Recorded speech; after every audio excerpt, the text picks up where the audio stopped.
Pertama tentang mengenai bangsa-bangsa unggas dan contohnya. Yang pertama itu ada sifat pada kepala yang kita lihat, itu terdiri dari jenis jengger, warna jengger, cuping, dan warna mata.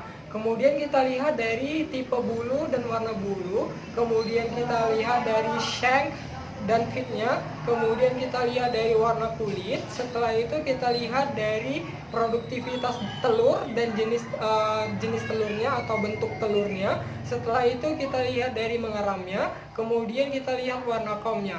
Contohnya yaitu bangsa ayam Asia, contohnya Brahma, kemudian bangsa ayam jenis Amerika, contohnya yaitu Plymouth Rock. Organ reproduksi, ekskresi, dan organ pencernaan beserta fungsinya. Nah, di sini ada organ reproduksi jantan pada unggas. Yang pertama itu ada namanya testis.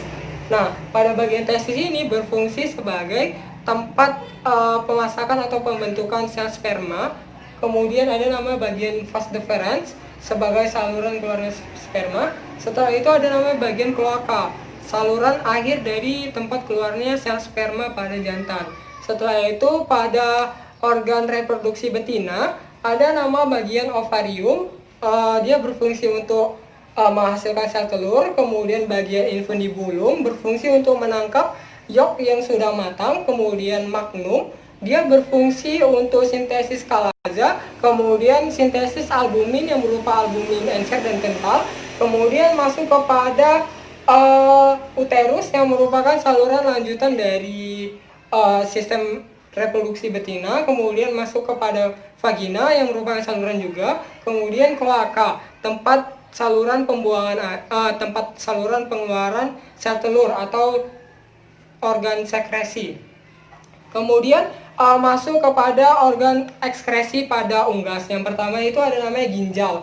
Nah, ginjal ini berfungsi untuk menyaring cairan-cairan atau urin, di mana di bagian ini terjadi namanya proses filtrasi, reabsorpsi, dan augmentasi. Kemudian dikeluarkan melalui ureter. Setelah itu keluar melalui kloaka atau saluran pembuangan air. Kemudian masuk kepada sistem pencernaan ayam. Nah, pada sistem pencernaan ayam ini dimulai dari rongga mulut. Makanan masuk melalui mulut, kemudian masuk kepada esofagus, setelah itu masuk kepada crop untuk menyimpan cadangan makanan, kemudian masuk kepada proventriculus dan ventriculus, itu merupakan tempat saluran pencernaan lainnya. Kemudian ada namanya bagian usus kecil atau usus kecil, kemudian ada namanya usus besar.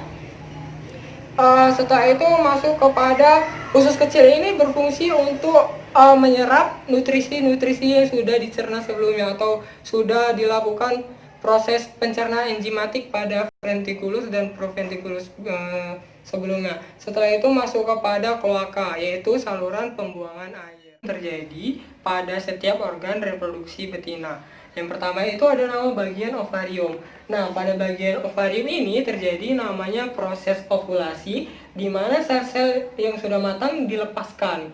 Nah, setelah sel-sel sel telur yang sudah matang ini dilepaskan, kemudian masuk kepada bagian infundibulum.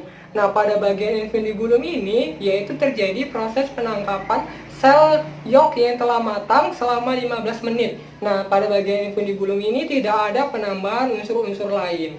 Kemudian setelah itu masuk kepada bagian magnum. Nah, pada bagian magnum ini terjadi namanya proses sintesis albumin yang berupa albumin encer dan kental. Kemudian terjadi proses sintesis ini kalaza pada bagian ini, di mana membutuhkan waktu sekitar 3 jam.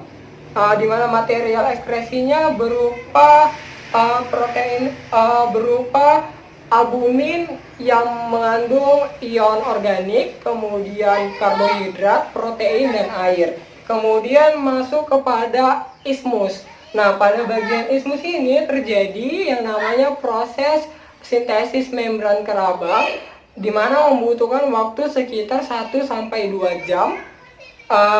Material ekskresinya berupa protein serat. Nah, pada bagian ismus ini sedikit sekali yang namanya air, atau air pada bagian ini hampir tidak ada. Setelah itu masuk kepada bagian yang namanya kelenjar kerabang. Nah, pada bagian kelenjar kerabang ini terjadi yang namanya proses pembentukan kerabang, membutuhkan waktu 18 sampai 21 jam. Di mana material ekskresinya berupa natrium positif, kalsium positif, dan kalium positif. Setelah itu masuk kepada bagian yang namanya vagina. Nah, pada bagian vagina ini terjadi namanya proses oviposisi selama 15 menit. Kemudian telur yang sudah dibentuk siap dikeluarkan. Hal-hal yang harus diperhatikan dalam penetasan telur. Yang pertama itu ada suhu. Kisaran suhu yang baik itu antara 37,5 sampai 40 derajat Celcius, di mana apabila suhunya terlalu tinggi akan menyebabkan terjadinya kelainan pada kaki dan kepala unggas yang menyebabkan kematian, dan apabila suhunya terlalu rendah akan menyebabkan kehilangan kelembapan pada telur unggas itu sendiri yang menyebabkan kematian. Kemudian ada namanya kelembapan yang harus diperhatikan. Kelembapan ini berbeda-beda tergantung jenis setiap unggas yang kita tetaskan. Contohnya ayam. Ayam itu sekitar 50-60% kelembapan, kemudian ada puyuh sekitar 65-70% kelembapan, kemudian ada kalkun, itik, dan entok itu sekitar 80-85% kelembapan. Yang ketiga itu yang harus diperhatikan ada namanya pemutaran telur, di mana menurut para ahli pemutaran telur yang baik itu dilakukan sekitar 2-3 kali sehari. Dan pada 3 hari sebelum menetas itu nggak boleh dilakukan pembalikan telur atau pemutaran telur, karena embrio bergerak menuju titik penetasan telur atau titik di mana ayam itu keluar dari telur. Kemudian yang harus diperhatikan itu adalah peneropongan atau melihat telur itu fertil atau infertil. Hal ini perlu dilakukan karena perlu dilakukan pemisahan antara telur fertil dan infertil pada waktu umur sekitar 1 minggu atau 1 minggu lebih.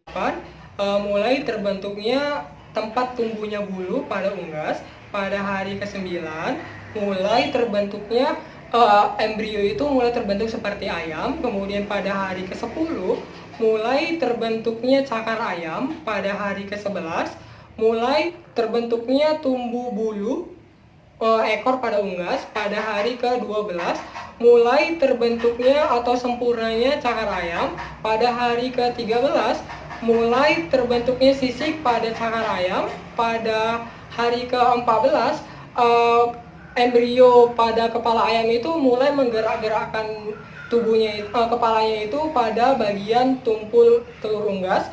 Pada hari ke-15 usus pada ayam itu mulai masuk ke bagian dalam tubuh unggasnya itu. Pada hari ke-16 mulai terselimutinya tubuh unggas itu dengan sempurna. Kemudian cairan atau putih telur pada unggas itu mulai berkurang. Kemudian pada hari ke-17 cairan ketuban itu mulai berkurang. Pada hari ke-18 mulai terbentuk embrio ayam itu mulai terselimuti tubuhnya dengan sempurna. Kemudian dengan bagian embrio bagian yolk itu pada bagian luar tubuhnya. Kemudian pada hari ke-19 sudah terbentuk atau sudah terselimutinya bulu tubuh unggas itu dengan bulu dengan sempurna.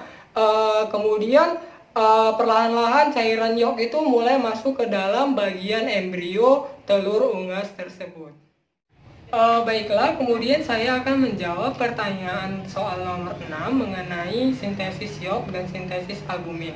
Nah, pada sintesis yolk ini dipengaruhi oleh hormon gonad dan steroid yang menghasilkan FSH. Kemudian estrogen masuk ke dalam nukleus, dihasilkan fosfovitin dan lipofitelin.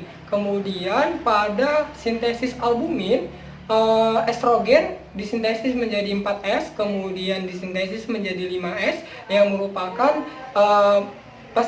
membawa pesan kedua masuk ke dalam nukleus, berinteraksi dengan kromosom menghasilkan mRNA. Kemudian disintesis menghasilkan eh, albumin dan protein khas lainnya.